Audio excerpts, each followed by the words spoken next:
Ahí en sus manos, busquen por favor el pasaje que vamos a ver hoy en el libro de Josué. Vamos a retomar o a continuar con el estudio de Josué. Josué capítulo 12.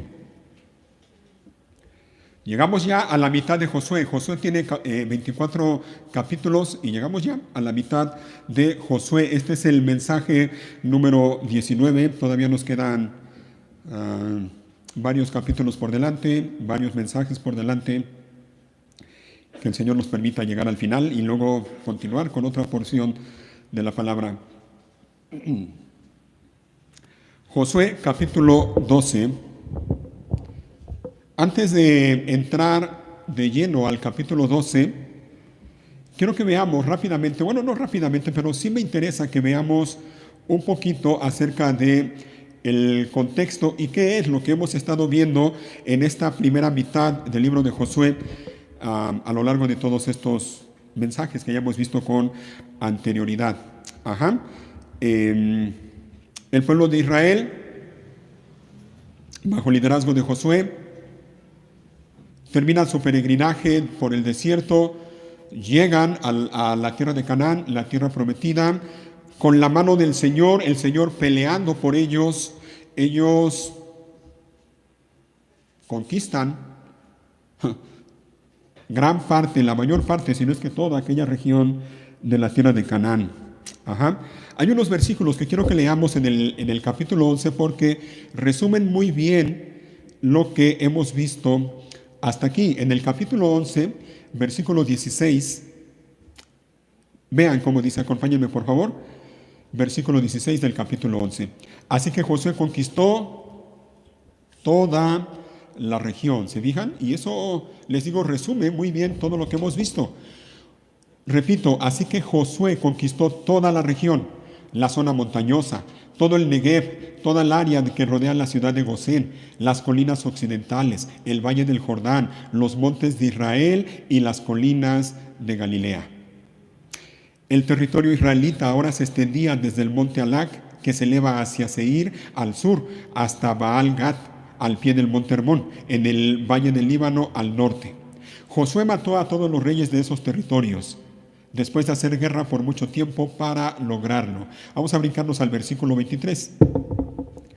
Así que Josué tomó control, Josué tomó control de todo el territorio, tal como el Señor le había indicado a Moisés. Le dio la tierra al pueblo de Israel como su preciada posesión y repartió el territorio entre las tribus. Entonces, por fin, la tierra descansó de la guerra. Ahí está, resumido, un resumen de lo que hemos visto en estos 11 capítulos del libro de Josué. Vemos algunas cosas en estos versículos que ya hemos leído y ya las hemos mencionado anteriormente. Vemos, por ejemplo, la veracidad de Dios. Dios les había prometido darles esa tierra y lo cumplió.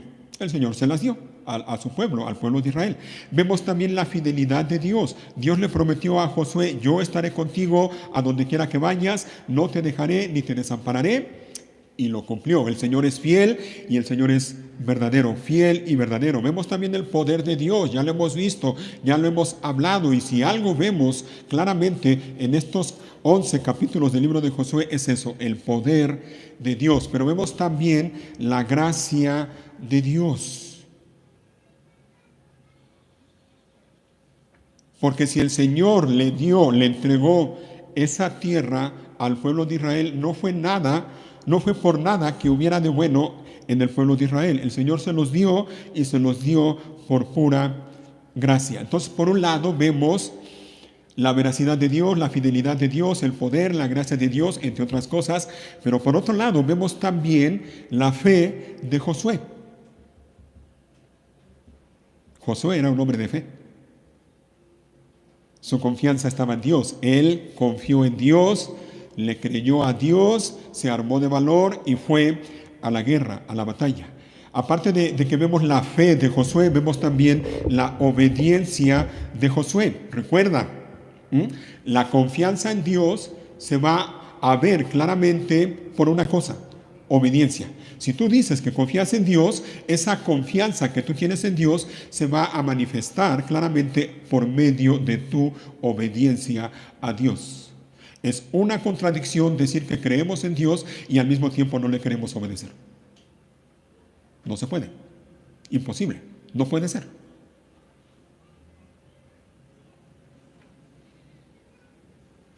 Vemos la fe de Josué, vemos la obediencia de Josué y vemos también el valor, la valentía de Josué en la batalla. Entonces, mira, comento esto porque lo que quiero decir es esto. En estos 11 capítulos vemos claramente dos cosas. Vemos a Dios, el Todopoderoso y Soberano, vemos a Dios haciendo lo que solo Él puede hacer. Solo Dios puede detener la corriente del río Jordán para que su pueblo pase sin mojarse.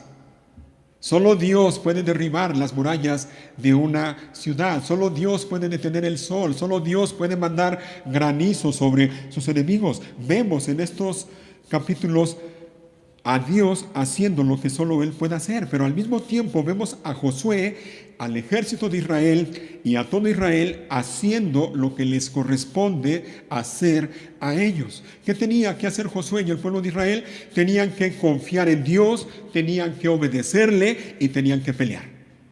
Confiar en Dios, obedecerle y pelear.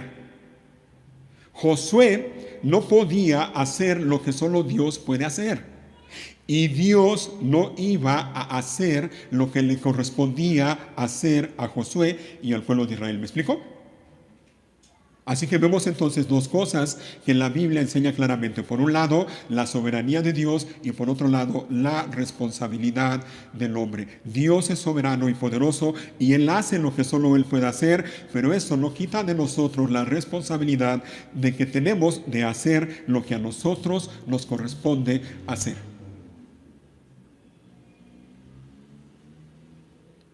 Así que sí, Josué conquistó toda la región, como ya lo leímos, sí, ese es un hecho.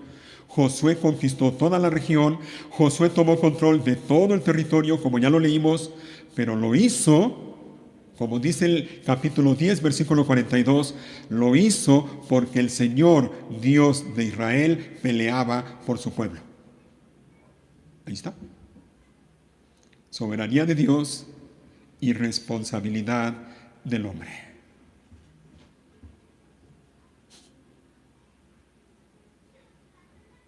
¿Qué nos enseña esto? Y quiero mencionar algo, porque quiero que todo esto que vamos a ver en esta hora, que espero me dé tiempo, quiero llevarlo o quiero conectarlo a lo que vamos a hacer dentro de un momento, la cena del Señor. Así que, ¿qué nos enseña esto? Bueno, miren, contra toda probabilidad, contra todo pronóstico, contra toda lógica humana, Israel venció y destruyó a todos esos reyes con sus ejércitos. Piénsalo tantito, mira, piénsalo. Y no, la verdad es que no necesitamos hacer un gran esfuerzo. Humanamente no había manera. Era imposible que un pueblo pequeño, insignificante, un pueblo de esclavos, pudiera tomar posesión y control y derrotar y conquistar y destruir a todos los reyes de aquella región. Humanamente era imposible. Israel era pequeño, un pueblo pequeño, insignificante, un pueblo de esclavos, sí, pero, tenemos que decir esto, pero también era un pueblo santo. Y digo esta palabra santo en este contexto, hablando de que Dios lo apartó para sí. Recuerden, la palabra santo significa literalmente y sencillamente apartado. Apartado de o apartado para. El pueblo de Israel era un pueblo santo porque Dios lo apartó para sí. Apartado para Dios y apartado por Dios. Y en su soberanía y en su gracia, Dios quiso que ese pequeño pueblo, ese pueblo insignificante, ese pueblo de esclavos, fuera su pueblo. El pueblo del Señor, el pueblo para Dios. Dios quiso que ese pequeño pueblo de esclavos fuera el pueblo dominante y conquistador de toda aquella región en la tierra de Canaán, de un lado y del otro lado del río Jordán. Dios en su gracia así lo dispuso, así lo quiso y así lo llevó a cabo. No había nada de particular ni de especial en el pueblo de Israel, nada, no había nada bueno, no había nada de particular, no había nada de especial. Miren lo que dice el Señor, y se lo dice el Señor al pueblo de Israel por medio de Moisés en Deuteronomio capítulo 7. Si lo quieren buscar ahí en su Biblia o lo leen aquí en la pantalla, Deuteronomio 7.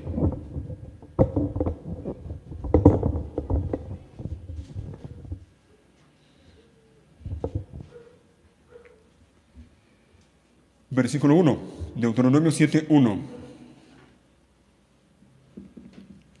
Es Dios hablando por medio de Moisés al pueblo de Israel. Dice versículo 1, cuando el Señor tu Dios te lleve dentro de la tierra donde estás a punto de entrar y que vas a poseer, Él te abrirá camino quitando de tu paso a muchas naciones. Los hititas, los jerjeseos, los amorreos, los cananeos, los fereceos, los heveos y los jebuseos. Esas 7 naciones son más fuertes y numerosas que tú. Cuando el Señor tu Dios las entregue en tus manos y las conquistes, debes destruirlas por completo. Ahora vamos a brincarnos al versículo 6. Y mira cómo le dice, pues tú eres un pueblo, ¿cómo? Santo, porque perteneces al Señor tu Dios. ¿Te fijas? Allí está lo que significa ser santo. Perteneces al Señor tu Dios. Y miren cómo les dice más. De todos los pueblos de la tierra, el Señor tu Dios te eligió a ti para que seas su tesoro especial.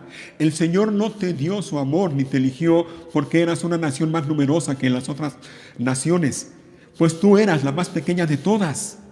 Más bien, fue sencillamente porque el Señor te ama y estaba cumpliendo el juramento que les había hecho a tus antepasados. Por eso te rescató con mano poderosa de la esclavitud y de la mano opresiva de Faraón, rey de Egipto. Ahora, vamos a brincarnos al capítulo 9, allí mismo de Deuteronomio, pero capítulo 9. Y versículo 2, 9:2. Escucha, Israel. Hoy estás a punto de cruzar el río Jordán para tomar posesión de la tierra que pertenece a naciones más grandes y más poderosas que tú. Viven en ciudades con murallas que llegan hasta el cielo. Pero reconoce hoy que el Señor tu Dios es el que cruzará delante de ti como un fuego devorador para destruirlos. Y vamos a brincarnos al versículo 4. Después que el Señor tu Dios haya hecho eso por ti, no digas en tu corazón, el Señor nos ha dado esta tierra porque somos muy buena gente. No, no es así. Es por la perversión de las otras naciones que Él las quita de tu camino. No es porque seas tan bueno o porque tengas tanta integridad que estás a punto de poseer la tierra de ellas. El Señor tu Dios expulsará a esas naciones de tu paso a causa de la perversidad de ellas y para cumplir el juramento que les hizo a tus antepasados Abraham, Isaac y Jacob. Debes reconocer que el Señor tu Dios no te da esa buena tierra porque tú seas bueno. No, porque no lo eres. Eres un pueblo terco. Claro, ¿no? Claramente. No fue nada bueno que había en el pueblo de Israel. Esto fue por la única y soberana gracia de Dios. ¿Y qué tiene que ver esto que acabamos de leer del pueblo de Israel con nosotros? Tiene que ver, y tiene que ver mucho, contigo y conmigo. Vamos ahora al Nuevo Testamento, Efesios capítulo 1. La carta de Pablo a los Efesios capítulo 1.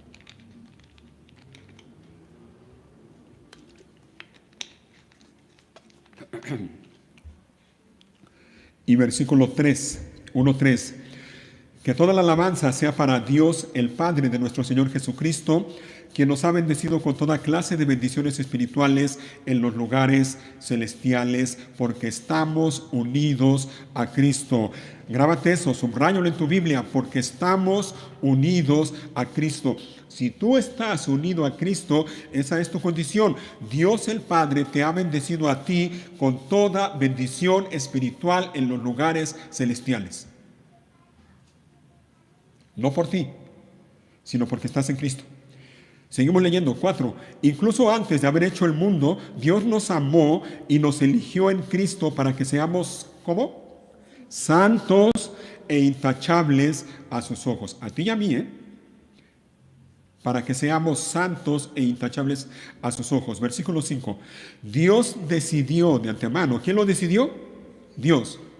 Esto no tiene que ver contigo ni conmigo. Dios lo decidió de antemano, adoptarnos como miembros de su familia al acercarnos a sí mismo por medio de Jesucristo. Eso es precisamente lo que Él quería hacer y le dio gran gusto hacerlo.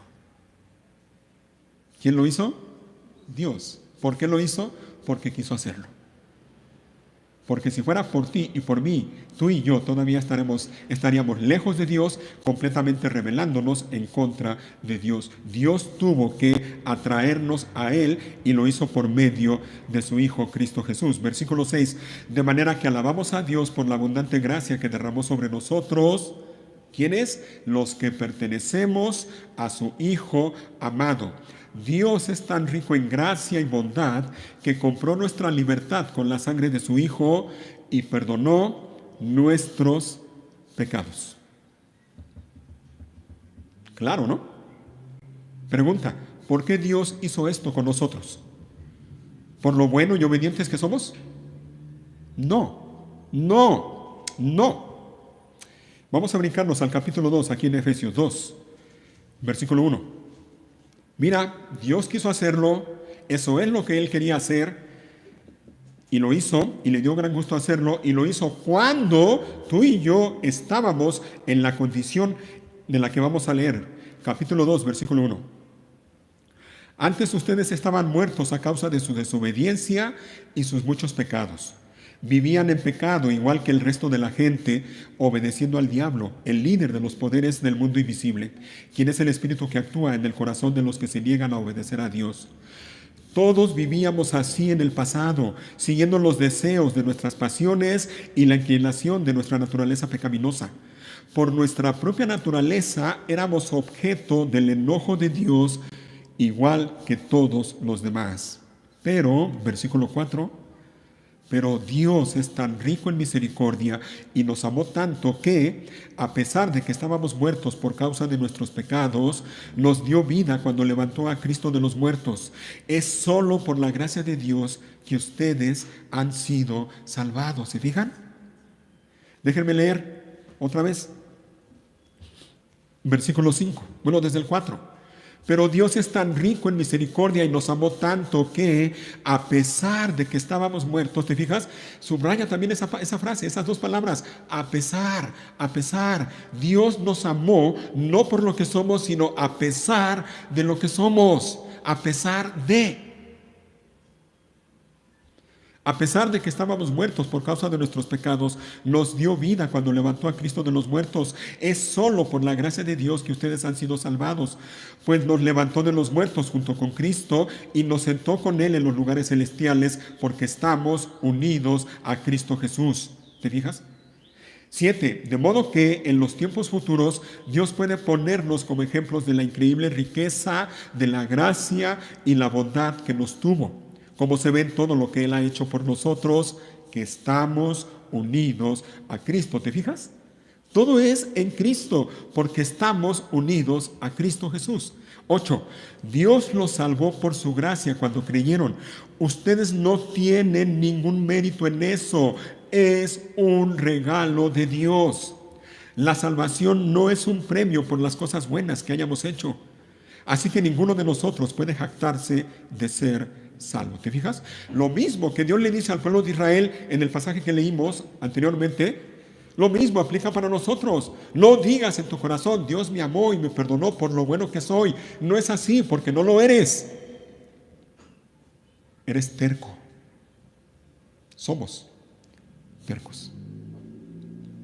10. Pues somos la obra maestra de Dios. Él nos creó de nuevo en Cristo Jesús a fin de que hagamos las cosas buenas que preparó para nosotros tiempo atrás. Y nos brincamos al 19, versículo 19. Así que ahora ustedes, ¿y quiénes son ellos de los que habla? Los que están en Cristo Jesús. Ustedes, los gentiles, porque también la carta está dirigida a cristianos gentiles, es decir, no judíos, ya no son unos desconocidos ni extranjeros. Oigan, son ciudadanos junto con todo el pueblo santo de Dios. ¿Te fijas? Son ciudadanos con todo el pueblo santo de Dios. Son miembros de la familia de Dios. Juntos constituimos su casa, la cual está edificada sobre el fundamento de los apóstoles y profetas, y la piedra principal es Cristo Jesús mismo. Estamos cuidadosamente unidos en Él y vamos formando un templo santo para el Señor. Por medio de Él, ustedes, los gentiles, también llegan a formar parte de esta morada donde Dios vive mediante el Espíritu. ¿Te fijas? Lo que Dios ha hecho en ti y en mí, por su gracia, por la gracia de Dios. No lo merecemos, no hay nada bueno en ti y en mí. Dios lo ha hecho por gracia. Y mira, un pasaje más, Primera de Pedro, la primera carta de Pedro, capítulo 2. Primera de Pedro 2 y versículo 4. 2:4. Ahora ustedes se acercan a Cristo, quien es la piedra viva principal del templo de Dios. La gente lo rechazó, pero Dios lo eligió para darle gran honra. Y ustedes son las piedras vivas con las cuales Dios edifica su templo espiritual. Además, son sacerdotes santos. Por la mediación de Jesucristo, ustedes ofrecen sacrificios espirituales que agradan a Dios. Como dicen las Escrituras, pongo en Jerusalén una piedra principal, elegida para gran honra, y todo el que confíe en Él jamás será avergonzado. Así es. Ustedes, los que confían en Él, reconocen la honra que Dios le ha dado. Pero para aquellos que lo rechazan, la piedra que los constructores rechazaron, ahora se ha convertido en la piedra principal. 8. Además, Él es la piedra que hace tropezar a muchos, la roca que los hace caer. Tropiezan porque no obedecen la palabra de Dios y por eso se enfrentan con el destino que les fue preparado. Pero ustedes, oigan, no son así.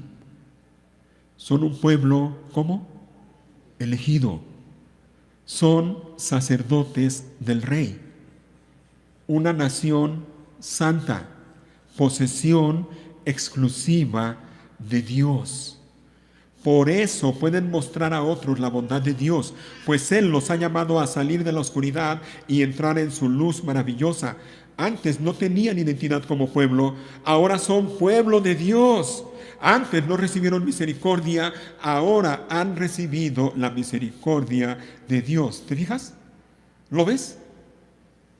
Hermano, hermana, esto que estamos viendo desde el Antiguo Testamento y hasta estos pasajes del Nuevo Testamento no tienen que ver ni con el pueblo de Israel, ni contigo, ni conmigo. No tienen que ver con nosotros. No se trata ni de ti ni de mí. ¿Sabes de quién se trata? De Dios. De Dios. Dios quiso derramar su bondad. Dios quiso derramar su gracia, su misericordia por medio de Cristo en ti y en mí. Dios quiso, oye, a ti y a mí, Dios quiso incluirnos en su plan perfecto de redención.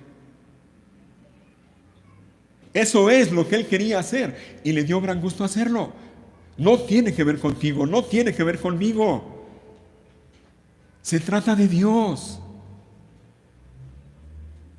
En ese plan perfecto de redención que Él tuvo desde antes de la fundación del mundo. Y en ese plan perfecto de redención estábamos incluidos tú y yo, y estaba incluido el pueblo de Israel. En ese plan perfecto de redención, la conquista de la tierra de Canaán, oye bien, la conquista de la tierra de Canaán era parte del plan redentor de Dios. Todo estaba planeado y diseñado por Dios.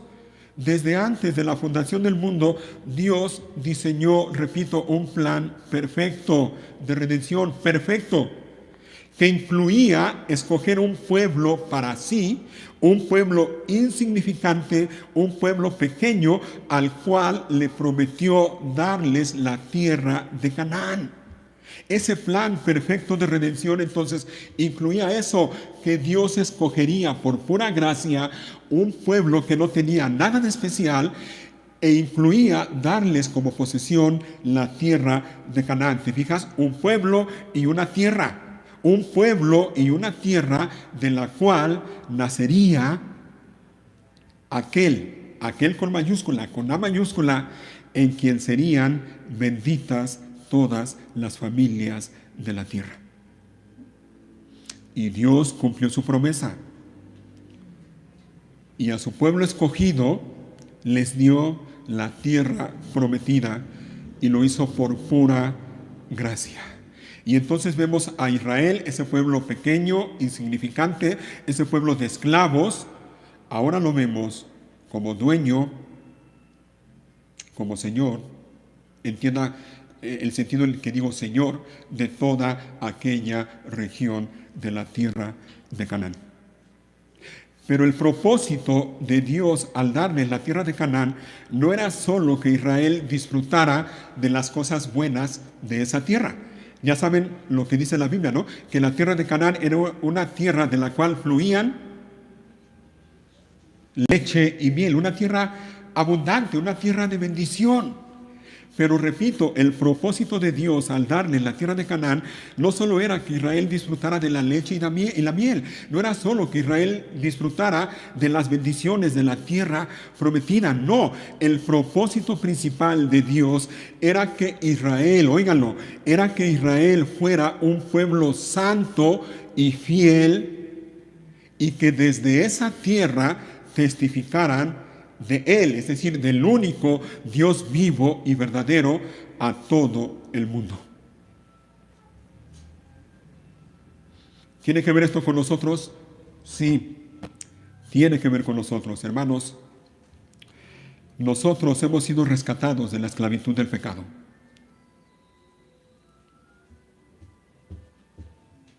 Y si tú no crees eso, yo te recomiendo que te arrepientas. El verdadero creyente no tiene problema en reconocer eso. Dios me rescató, Dios me libertó de la esclavitud del pecado. Hemos sido rescatados de la esclavitud del pecado, pero hemos sido rescatados de la esclavitud del pecado no solo para disfrutar de la salvación y de la libertad que tenemos en Cristo. Hemos sido rescatados de la esclavitud del pecado para testificar ante el mundo que Jesús es el Señor, que Él es Dios, que Él es el Salvador, el único y suficiente Salvador. Hemos sido rescatados de la esclavitud del pecado para anunciar a otros esa palabra, la cual es fiel y verdadera, esa palabra que es digna de ser oída por todos. ¿Recuerdan cuál es esa palabra? En palabras del apóstol Pablo, palabra fiel y digna de ser recibida por todos. ¿Qué cosa? Que Cristo Jesús vino al mundo para salvar a los pecadores, de los cuales yo soy el primero. Hemos sido rescatados de la esclavitud del pecado para anunciar a otros que así como Dios nos perdonó y nos salvó a nosotros, también puede perdonarlos y salvarlos a ellos. Para eso. Y otro propósito por el cual Dios nos perdonó y nos salvó es, como dice el apóstol Pablo en la carta a los Efesios, no lo vamos a buscar, pero dice el apóstol Pablo que hemos sido salvados para alabanza de la gloria de su gracia, con la cual nos hizo aceptos en el amado. Para eso.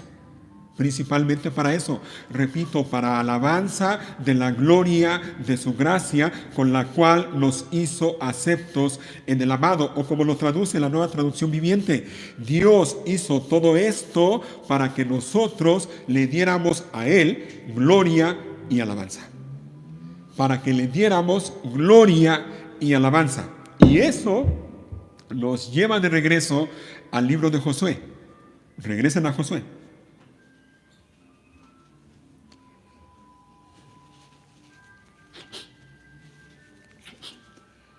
Y llegamos al capítulo 12 de Josué. Josué capítulo 12. Este capítulo divide el libro de Josué. Está prácticamente a la mitad del libro de Josué. Este capítulo es algo así, si me permiten decirlo, como el medio tiempo de Josué. Es un descanso, de hecho. Es un descanso. Es una pausa. Una pausa para recordar y celebrar lo que Dios ha hecho a favor de su pueblo y alabarle por lo que Él ha hecho.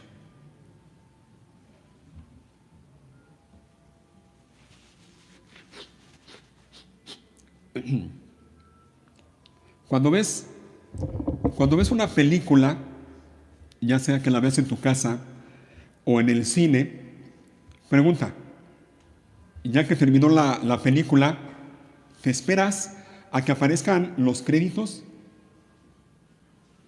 Verónica dice que sí, bueno, hay gente rara por ahí. en buen sentido, ¿verdad? Buen sentido lo digo. Pero la mayoría no se espera, o sea, aparte de que muchas veces los pasan así tan rápido que es imposible leerlos. Yo no me espero a verlos. ¿No? ¿Y saben por qué comento esto?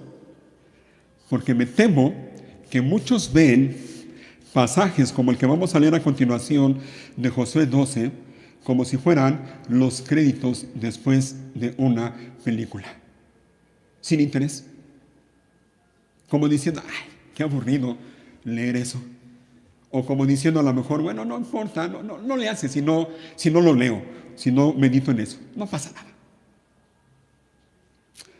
Algunos me temo que pueden llegar a pensar que pasajes como Josué 12 no tienen nada que enseñarnos en este tiempo. Y no es así. Tienen que enseñarnos. Es palabra de Dios también. Así que vamos a leer Josué capítulo 12, versículo 1.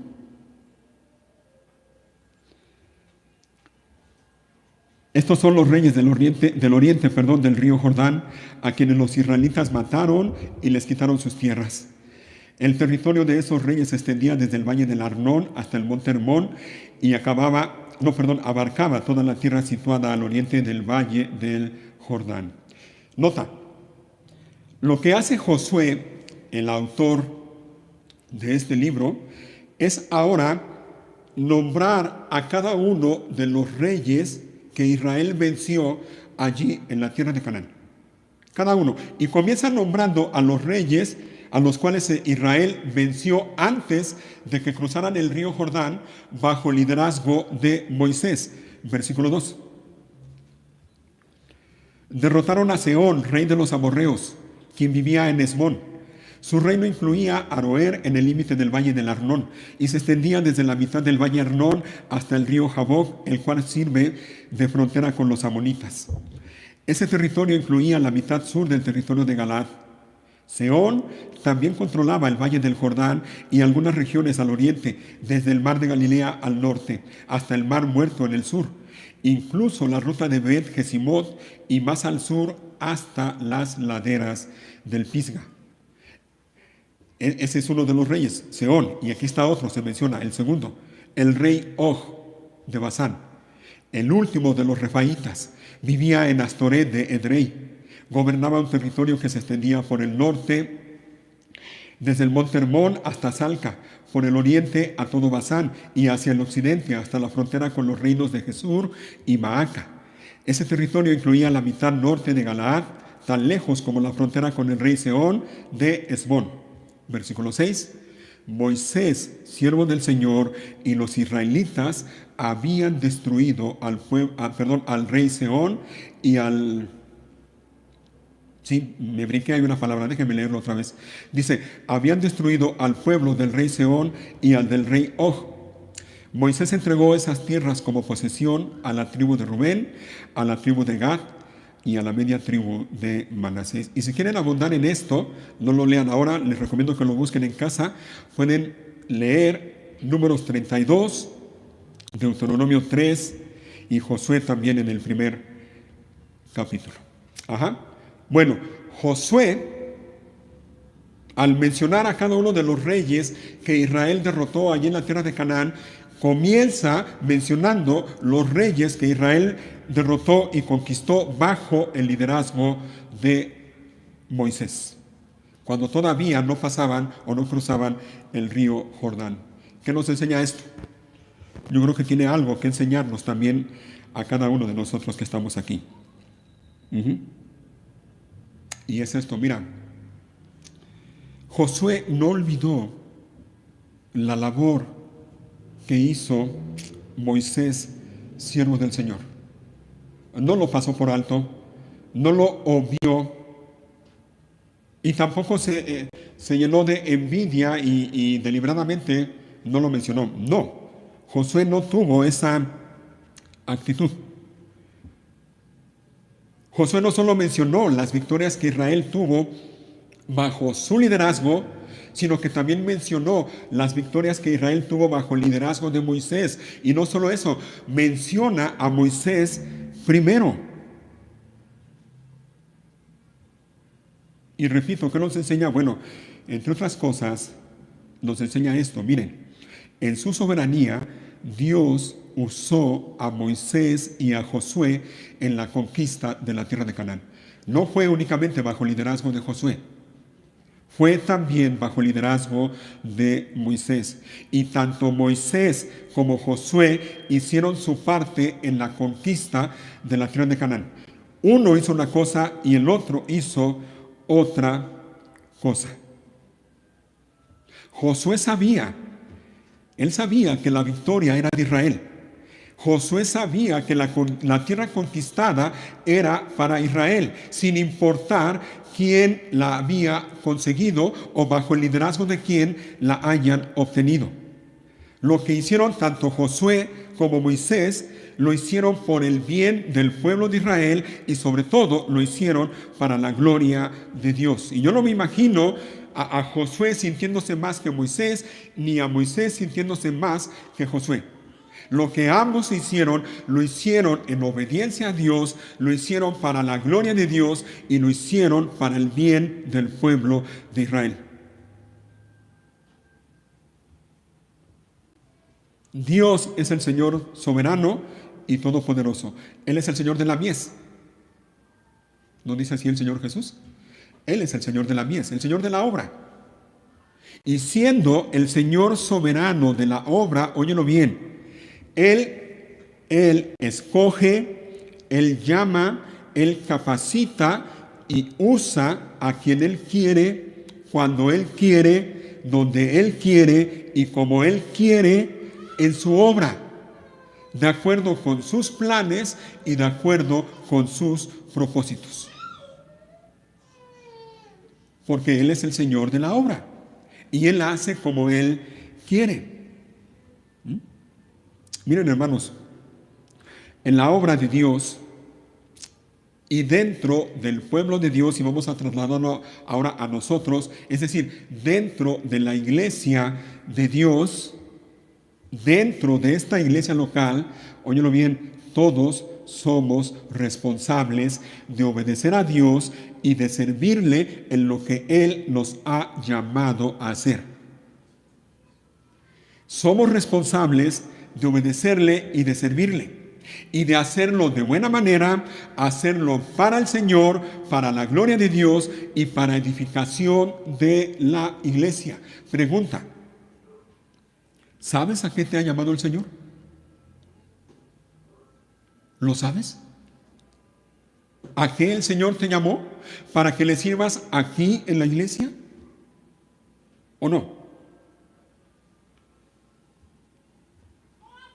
Y algo más. Ya que sabes a qué te ha llamado el Señor, ¿Cómo llevas a cabo el servicio que el Señor te ha llamado a hacer?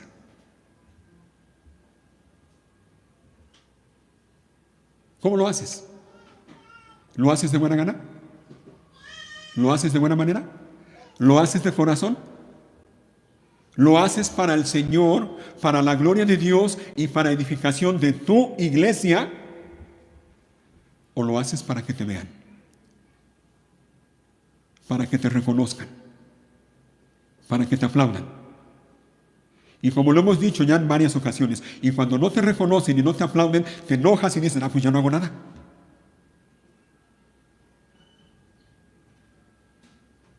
¿Cómo lo haces? ¿Lo haces procurando la unidad dentro de la iglesia?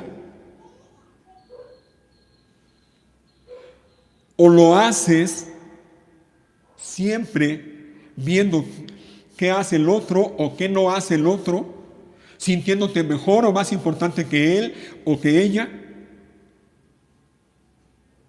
discutiendo porque tú crees que haces todo y los demás no hacen nada?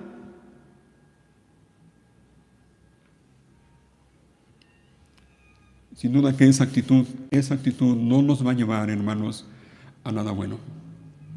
Así que la exhortación es, número uno, a que ores y le digas a Dios, si es que todavía no sabes a qué te ha llamado el Señor, ora y dile al Señor, Señor, muéstrame a qué me has llamado. Y una vez que el Señor te muestre a qué te ha llamado,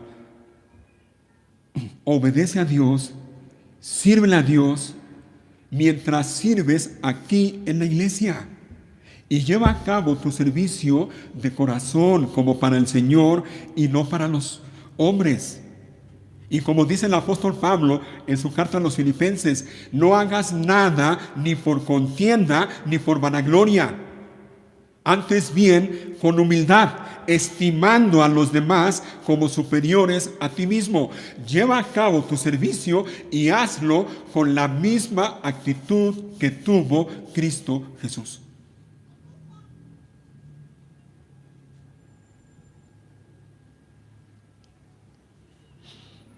Aquí en la iglesia, hermanos, aquí en la iglesia, óyelo bien, no hay ni pastor, ni maestro, ni líder que esté por encima de nadie, ni que sea más importante que nadie.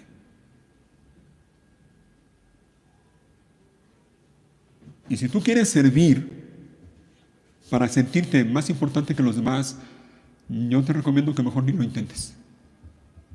No lo hagas. Así no sirves. Eso no es servicio.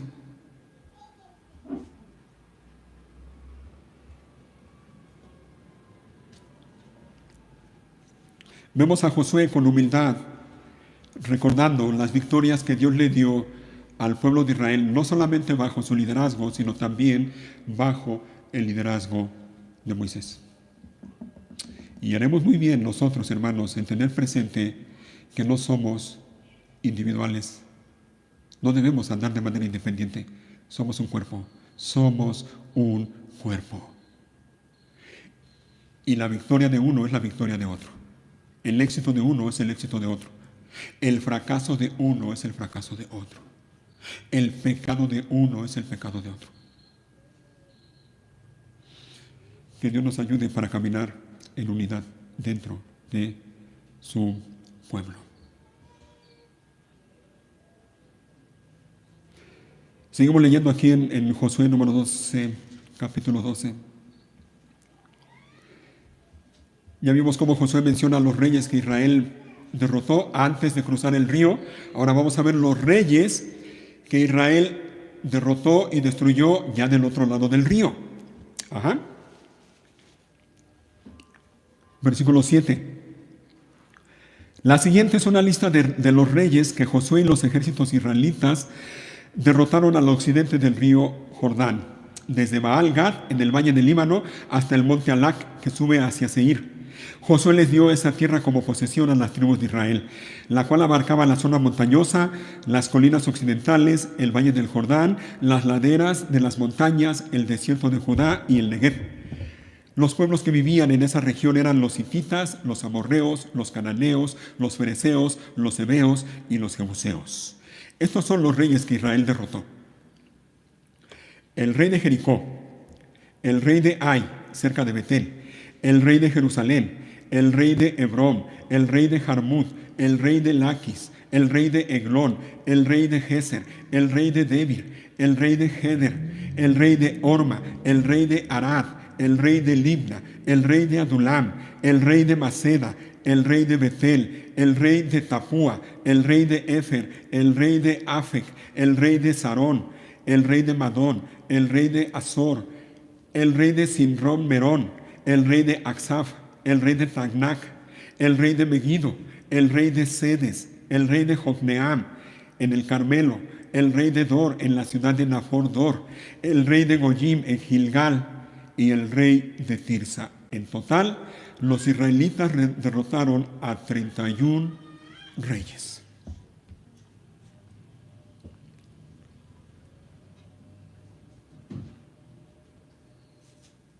¿Se te hizo aburrido? ¿Se te hizo aburrida la lista? Ay, qué aburrido leer todo eso. ¿Por qué no Josué simplemente dijo, Josué venció a todos los reyes de esa región y ya? ¿No? ¿Para qué mencionarlos a cada uno? ¿Para qué tomarse el tiempo de mencionar a uno por uno? ¿Por qué no simplemente dijo, Josué derrotó a 31 reyes? Ya, punto. ¿Por qué crees? ¿Por qué Josué se tomó el tiempo de mencionar a cada uno de esos 31 reyes? Y mira que el pueblo de Israel posteriormente iban a leer pasajes como este e iban a leer cada uno de los nombres de esos 31 reyes que ya leímos. Pregunta, ¿tú crees que para el pueblo de Israel sería aburrido leer toda esa lista de reyes? Otra pregunta, ¿cómo crees que se sentirían cada vez que leían esa lista? ¿Cuál crees que sería la actitud de los israelitas al leer esta lista?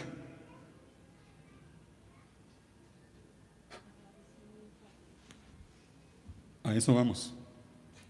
Cada uno de esos nombres, óyelo bien, cada uno de esos nombres les recordaba a los israelitas el poder de Dios, les recordaba la fidelidad de Dios, les recordaba la bondad de Dios, les recordaba la gracia de Dios, la misericordia de Dios. Cada vez que leían esa lista de todos esos reyes derrotados y destruidos, en su corazón se despertaba esa actitud de agradecimiento y de humildad y de alabanza a Dios. Recordando, mira, cada nombre que se menciona ahí, cada nombre les recordaba el poder de Dios, la fidelidad de Dios, la gracia de Dios. Hermanos, seguramente la actitud de esos israelitas al leer la lista de cada uno de esos reyes derrotados era una actitud de gratitud, de alabanza y de humildad delante de Dios al recordar cómo Dios iba delante de ellos, cómo Dios peleó por ellos, cómo Dios les dio la victoria y les entregó la tierra de Canaán. Al recordar el poder de Dios, la bondad de Dios, la gracia de Dios, la misericordia de Dios. Yo no creo de ninguna manera que esta lista de todos esos reyes produjera en ellos una actitud de aburrimiento. No, no. Ahora la pregunta, a manera de aplicación, ¿y qué de ti? ¿Te aburren pasajes como este? ¿Ah? Mira, hoy precisamente con Axel terminamos de leer el segundo libro de Reyes. ¿Te diste cuenta? Vamos a comenzar con Crónicas. Y si algo identifica a los libros de Crónicas es que aparecen un buen de listas con un buen de nombres que a veces ni podemos mencionar. ¿Se te has aburrido? Espero que no. Espero que no. Pero algo más. Otra pregunta. ¿Puedes dar testimonio tú que estás aquí?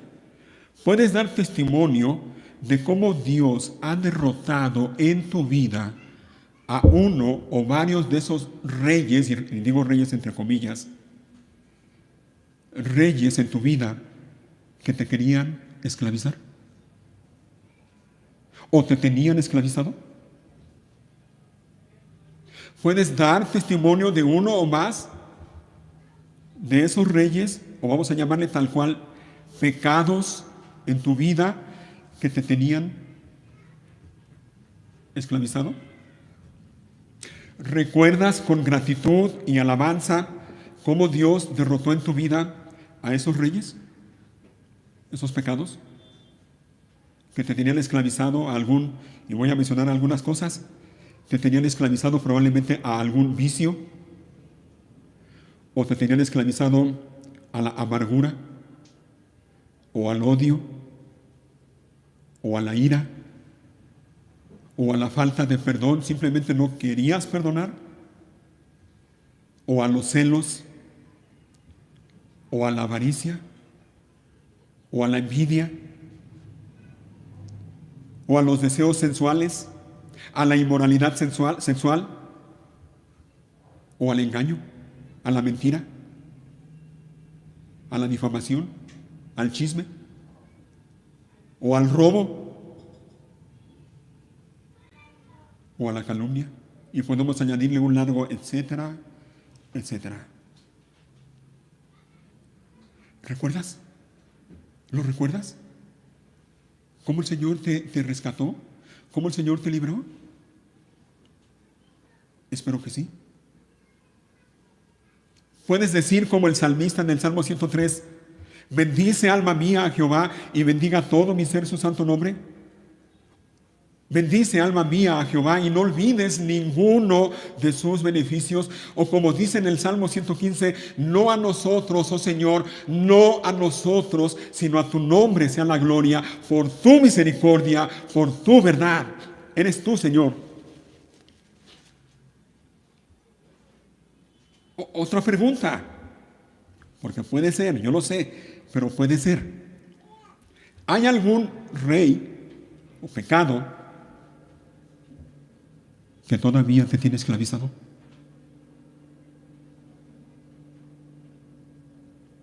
¿Todavía te tiene esclavizado?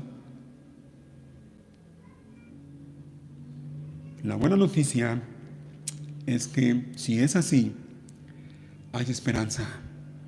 Hay esperanza. Puedes vencerlo, puedes vencerlo, puedes derrotarlo, puedes destruirlo con la ayuda y la gracia de Dios. No importa lo grande, no importa lo poderoso que parezca, puedes derrotarlo. Puedes. Mira el ejemplo de Israel. En el capítulo 11 nuevamente, versículo 21. Capítulo 11, versículo 21.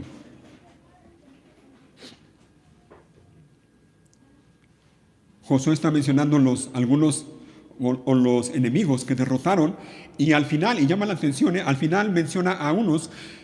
Versículo 21 dice, durante ese periodo Josué destruyó a todos los descendientes de Anac. Quédate con ese nombrecito, los descendientes de Anac, quienes vivían en la zona montañosa de Hebrón, Debir, Anaf y en toda la región montañosa de Judá e Israel. Los mató a todos y destruyó sus ciudades por completo. No quedó ningún descendiente de Anac en la tierra de Israel, aunque algunos todavía permanecían en Gaza, Gad y Asdod. Pregunta, ¿quiénes eran los descendientes de Anac? Vamos a verlo. Números. Busca ahí en tu Biblia Números, capítulo 13.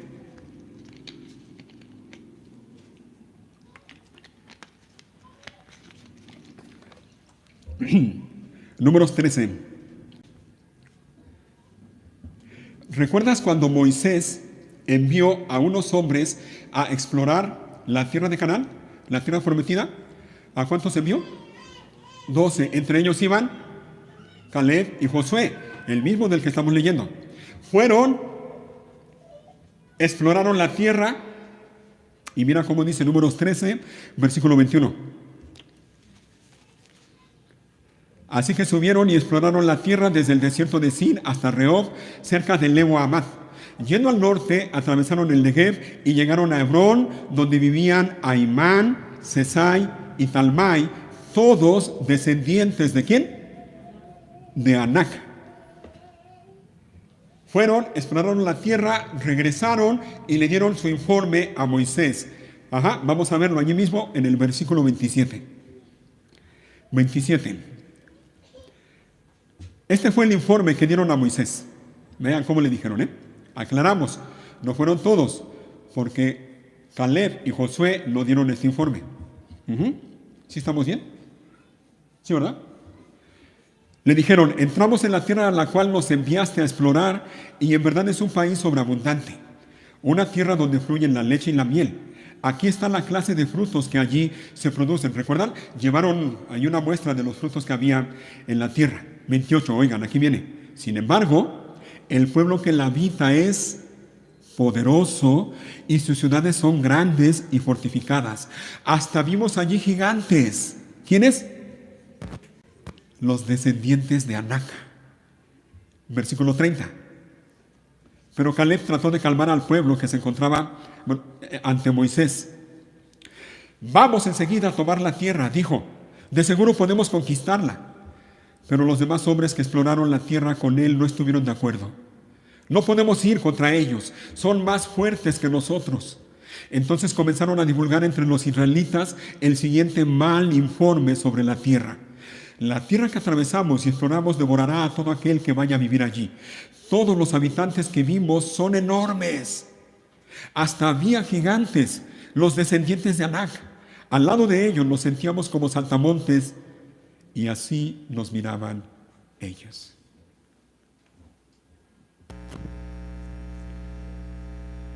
¿Te ha pasado? ¿Te ha pasado?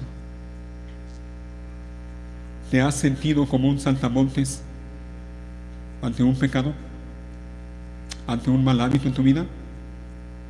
Que simplemente dices como aquellos 10 hombres, no puedo. No puedo enfrentarlo, no puedo.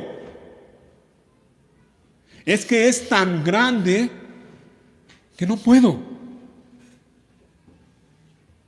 ¿Alguna vez has pensado que simplemente no puedes contra ese pecado?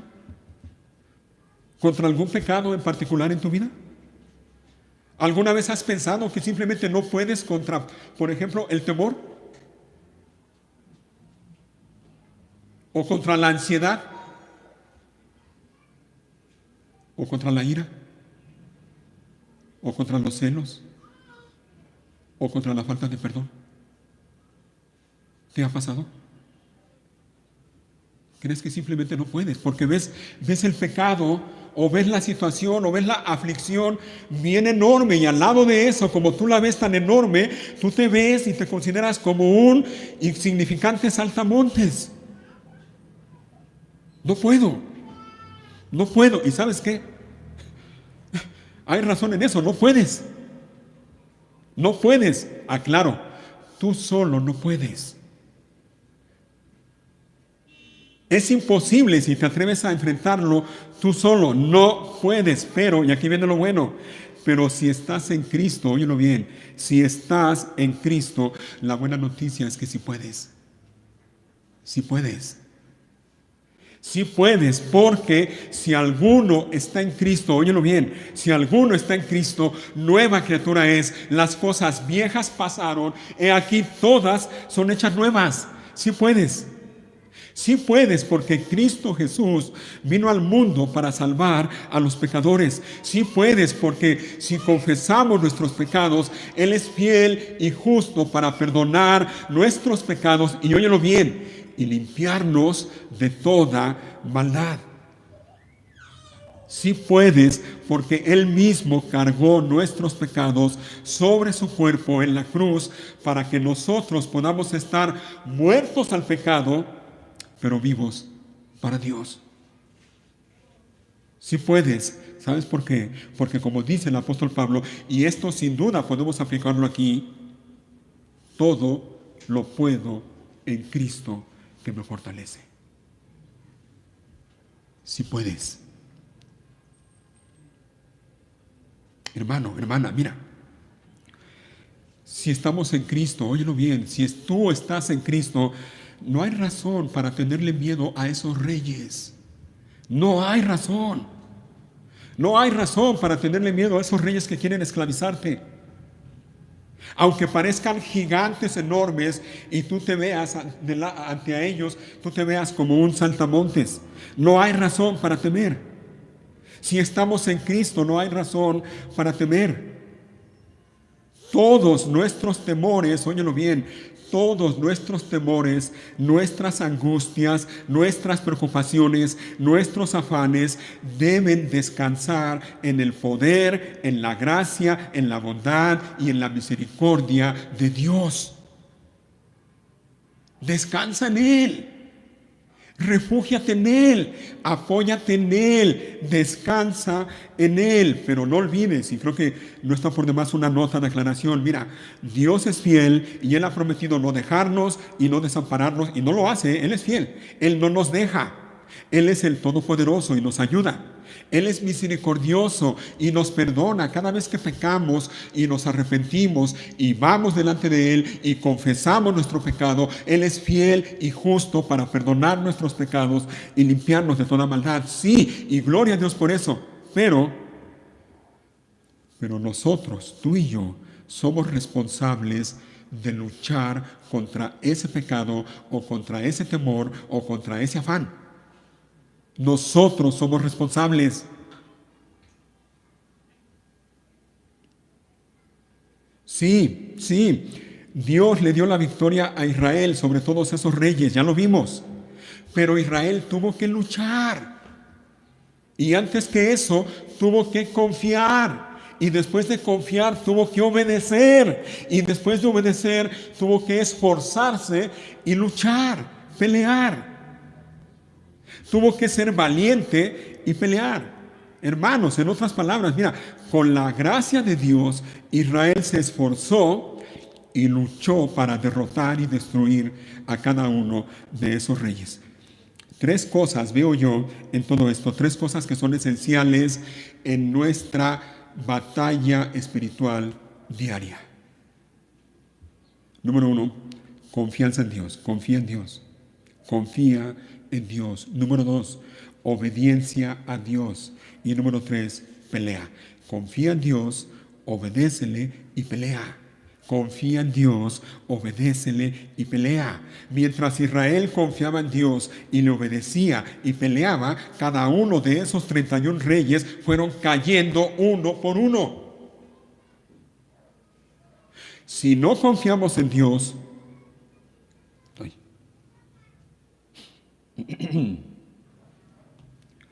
si no confiamos en Dios, si no lo obedecemos, si no nos sometemos a su voluntad, si no somos valientes y nos esforzamos y peleamos, ¿sabes qué es lo que va a pasar? Que esos reyes nos van a vencer, nos van a derrotar. Pero con la gracia y el poder de Dios debemos esforzarnos, debemos ser valientes y debemos pelear. Y no solo debemos confiar en Dios, no solo debemos obedecerle, no solo debemos esforzarnos y pelear, algo más, debemos perseverar en la batalla y debemos ser pacientes, perseverar con paciencia, perseverar con paciencia. Grábate eso y quiero que te lo lleves. Persevera y hazlo con paciencia. O persevera y sé paciente. O al revés, sé paciente y persevera. Mira, lo leímos rápido, ¿no? Ese capítulo 12 con esa lista de 31 reyes. Pero la victoria y la conquista de Israel sobre todos esos reyes no fue fácil. No fue nada fácil. Fue un trabajo difícil, un trabajo arduo, un trabajo exigente, agotador, y óyelo bien, fue un trabajo que no se hizo, óyelo bien, de la noche a la mañana. Llevó tiempo. Fue un proceso largo y lento. No lo hicieron, repito, de la noche a la mañana. Mira cómo dice el capítulo 11, versículo 17. Al final del versículo 17. Y luego el 18 también. Dice al final del 17, Josué mató a todos los reyes de esos territorios. Versículo 18, ¿después de qué? Después, óyelo bien, de hacer guerra por mucho tiempo para lograrlo. Después de hacer guerra por mucho tiempo para lograrlo. La mayoría de los comentarios están de acuerdo en que la conquista de la tierra de Canaán y todas esas batallas de las que ya vimos y leímos llevó alrededor de 7 años. 7 años, imagínate. 7 años en los que Israel debió estar en pie de guerra, confiando en Dios, esforzándose, obedeciéndole y peleando. 7 años. 7 años en los que Josué y el pueblo de Israel tuvieron que perseverar en la batalla, tuvieron que aguantar y tuvieron que esperar con paciencia. No iba a ser fácil y no fue fácil. No iba a ser rápido y ellos tuvieron que esperar, tuvieron que resistir, tuvieron que perseverar, tuvieron que aguantar y tuvieron que ser paciente. Ya Dios se lo había dicho al pueblo de Israel por medio de Moisés. Búscalo, por favor, Axel, y si quieren ustedes también. Ya vamos de salida, ya vamos terminando. Y sí les pido un poquito de su paciencia. Ya vamos terminando. Mira lo que le dice el Señor a Israel por medio de Moisés en Deuteronomio, capítulo 7 nuevamente. Deuteronomio 7, versículo 21. 7:21. Le dice entonces, no les tengas miedo a esas naciones, porque el Señor tu Dios está contigo y Él es Dios grande e imponente. ¿Te fijas? Grábatelo, llévatelo, recuérdalo. No les tengas miedo porque el Señor tu Dios, número 1, está contigo. Número 2, Él es Dios grande e imponente. Él es Dios grande e imponente. Pero eso no es todo. Mira, versículo 22. Poco a poco, el Señor tu Dios irá expulsando a esas naciones de tu paso. No las echarás a todas de una sola vez, porque de ser así, los animales salvajes se multiplicarían con demasiada rapidez para ti. Poco a poco, ¿te fijas? Poco a poco. Hermano, hermana, mira, la vida cristiana no es fácil. Nadie ha dicho eso, por lo menos aquí en esta iglesia no lo decimos, no lo enseñamos. La vida cristiana no es color de rosa. Es más, ¿recuerdas? Es el mismo Señor Jesús el que dice, si alguno quiere venir en pos de mí, ¿qué tiene que hacer? Número 1, niéguese a sí mismo. Número 2, tome su cruz. Y número 3, sígame. ¿Te fijas? La vida cristiana no es fácil. Y no solo no es fácil, es que la vida cristiana es un campo de batalla continuo, es un campo de batalla. Estamos en guerra, hermanos, y más te vale por tu propio bien que no lo olvides, ni lo minimices, ni te hagas de la vista gorda. Estamos en guerra, guerra espiritual.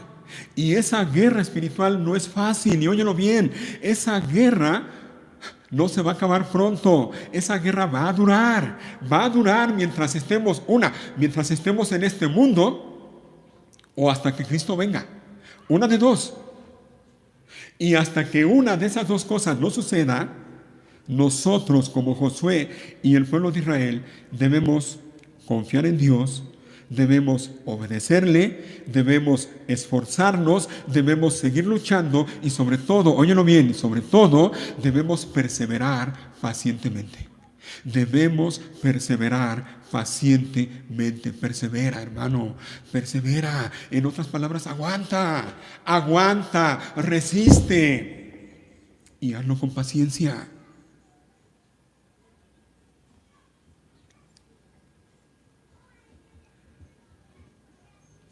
Así que,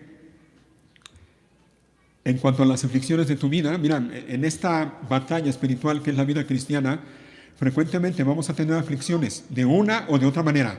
Estamos en el mundo y dice el Señor Jesús, en el mundo tendréis aflicción.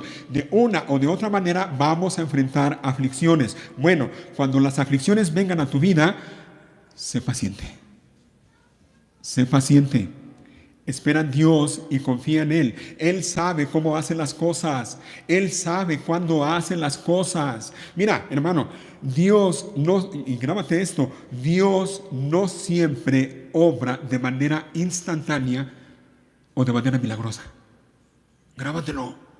Lo repito, Dios no siempre obra de manera instantánea o milagrosa. Sí, yo sé, Dios puede cambiar una situación o una circunstancia de manera instantánea o milagrosa. Dios puede. Pero por lo general no lo hace así. No lo hace.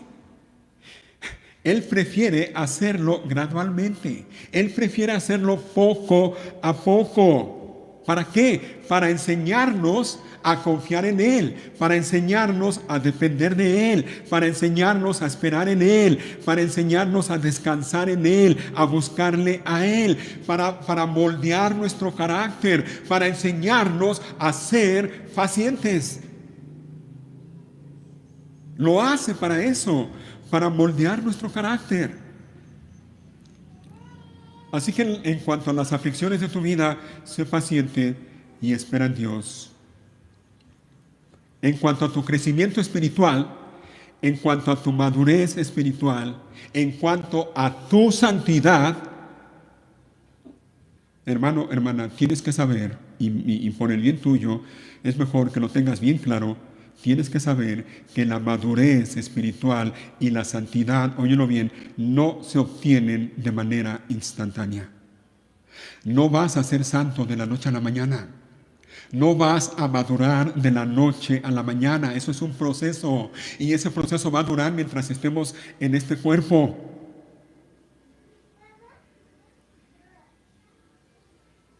La vida cristiana se asemeja también y se compara a una carrera. ¿Lo recuerdan? Hebreos 12.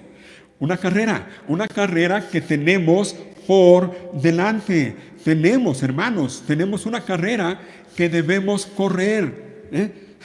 Yo creo que no está por demás mencionarlo. Sí, tenemos una carrera, pero esa carrera la tenemos que correr. Y esa carrera no es una carrera corta y rápida como los 100 metros planos. Es una carrera larga. Y esa carrera larga, dice la Biblia, que debemos correrla con paciencia, puestos los ojos en Jesús, el autor y consumador de la fe. Así que en cuanto a tu crecimiento espiritual y a tu santidad, hermano, no te desesperes. Eso es gradualmente, eso es progresivamente, eso es poco a poco. Poco a poco, con la gracia y con la ayuda de Dios, tú vas a ir creciendo y madurando espiritualmente. En cuanto a tu pecado, ese pecado que te acecha, ese pecado que todavía te quiere tener esclavizado, sigue peleando. Sigue peleando. Porque el Señor tu Dios está contigo. Y Él es imponente. Pelea, resiste, vela, ora. ¿Recuerdas las palabras del Señor Jesús a sus apóstoles? Velad y orad para que no entréis en tentación. Vela, vela, confía en Dios, obedécele. Eso es clave para vencer el pecado. Confía en Dios y obedécele. La semana pasada con Samuel fuimos exhortados a obedecer la palabra de Dios, a no ser únicamente oidores, sino a ser hacedores de la palabra. Obedece, confía en Dios y obedece.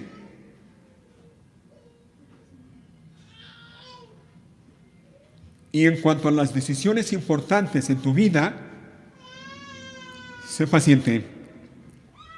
Hermano, hermana, mira, las decisiones en nuestra vida debemos tomarlas de acuerdo con el tiempo y con la voluntad de Dios. No te precipites. No te precipites, sé paciente, espera en Dios, porque si te precipitas es muy probable que te vas a meter en problemas. Sé paciente y espera el tiempo del Señor. Una de las consecuencias de la impaciencia son los problemas. Gente que no tiene paciencia no espera y hace cosas de manera precipitada. y lo único que logra muchas veces son problemas. Así que hermano, hermana, sé paciente, espera en Dios, persevera en esta carrera que es la vida cristiana, persevera en esta batalla que es la vida cristiana, resiste, soporta, aguanta con paciencia y con la mirada puesta en la meta, en el premio, en el ganador, Cristo Jesús. Y un día recibiremos nuestro galardón. Mira lo que dice el autor a los Hebreos, Hebreos 10:35. Hebreos 10:35 y 36. Ahí en la pantalla va a estar, por si quieren verlo ahí.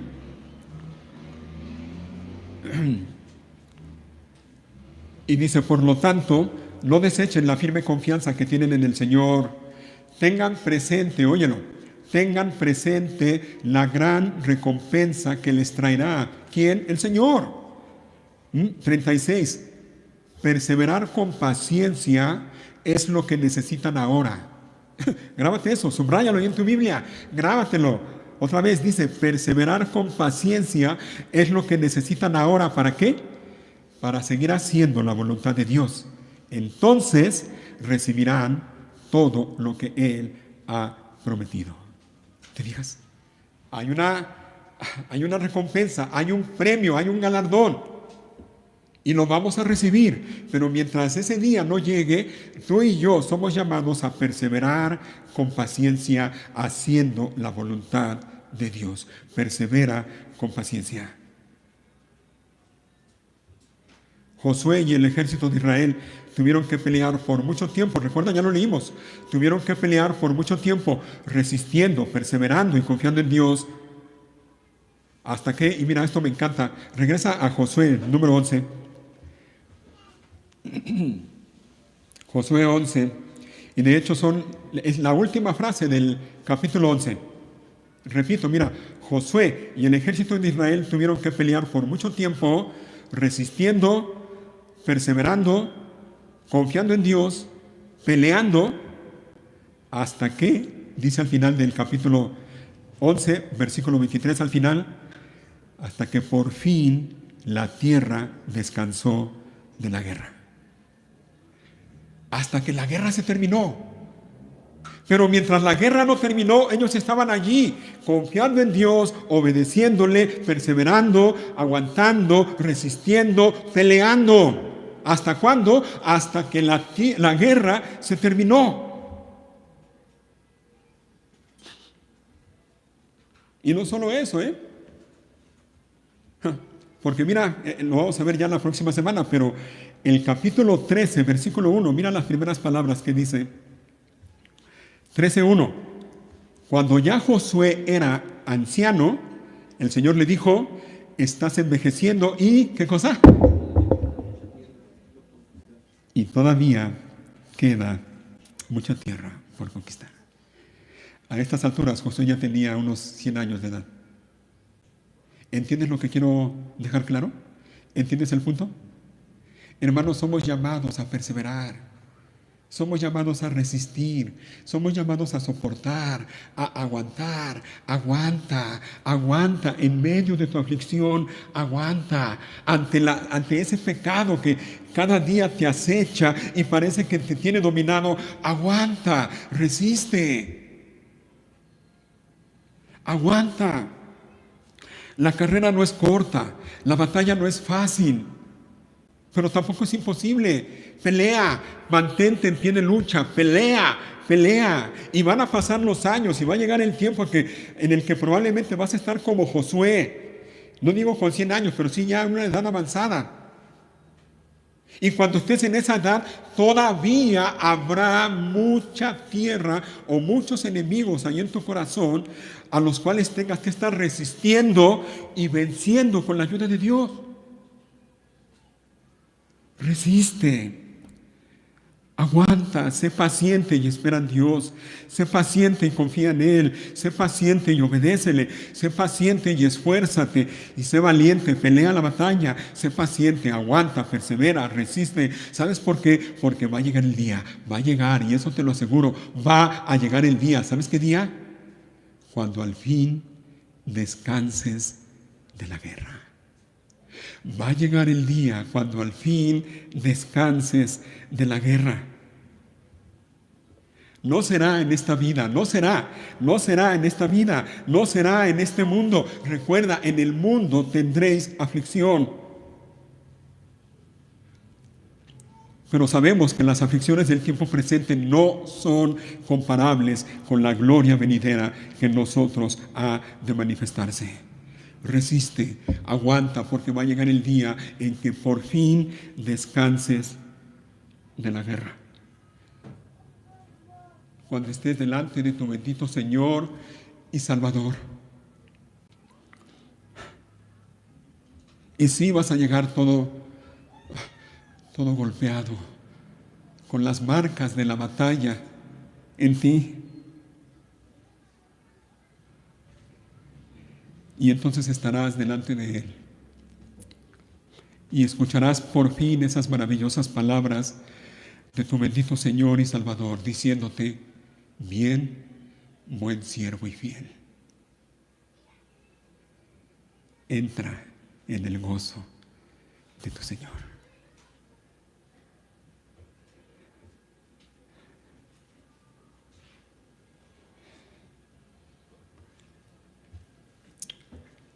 Las aflicciones que te aquejan frecuentemente, las aflicciones en tu vida, en tu matrimonio, en tu familia, un día van a terminar. Van a terminar. Ese pecado que te acecha constantemente cada día, un día ya no va a existir. Ya no va a estar. Esa enfermedad que ahora tienes y que ya llevas años con ella, un día se va a acabar. Ese día cuando lleguemos a nuestro hogar celestial. Ese día cuando lleguemos a nuestro descanso eterno.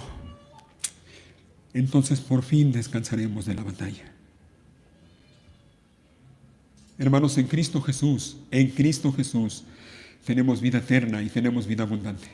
La tenemos, ya la tenemos. Ya, pero como dicen algunos, ya, pero todavía no. Ya, pero todavía no. La vamos a experimentar completamente cuando estemos en el cielo con Dios. Ya, pero todavía no. Todavía estamos aquí. Y mientras estemos aquí, óyelo bien, mientras estemos aquí, estamos en guerra. Y tenemos que seguir luchando, tenemos que seguir confiando en Dios, tenemos que seguir obedeciendo a Dios, tenemos que seguir perseverando con paciencia. Y debemos luchar con la seguridad de la confianza de que la batalla, óyelo bien, la batalla ya está ganada. El enemigo ya está vencido. Cristo lo derrotó en la cruz. Pónganse de pie, vamos terminando, y quiero leer esas palabras del apóstol Pablo en Colosenses capítulo 2, y esto como preparación para la cena del Señor. El enemigo ya está vencido, ya está vencido. Colosenses 2, versículo 13, ¿lo quieres poner en la pantalla, Axel? Colosenses 2, 13.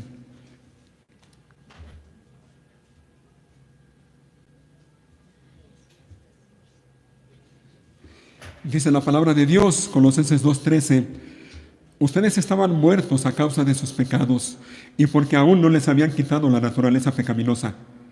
Entonces Dios les dio vida con Cristo al perdonar todos nuestros pecados. Eso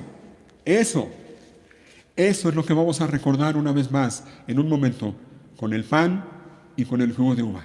Lo que nuestro bendito Señor y Salvador llevó a cabo en la cruz del Calvario por nosotros. 14, versículo 14. Él anuló, ¿quién? Cristo Jesús. Él anuló el acta con los cargos que había contra nosotros y la eliminó clavándola en la cruz. De esa manera desarmó a los gobernantes y a las autoridades espirituales. Los avergonzó públicamente con su victoria sobre ellos. En la cruz. Gloria a Dios por lo que Él hizo a favor de nosotros por medio de su Hijo Cristo Jesús. Vamos preparándonos para la cena del Señor. Vamos a cantar por lo que Él ha hecho y por la victoria que te da día con día por medio de Cristo.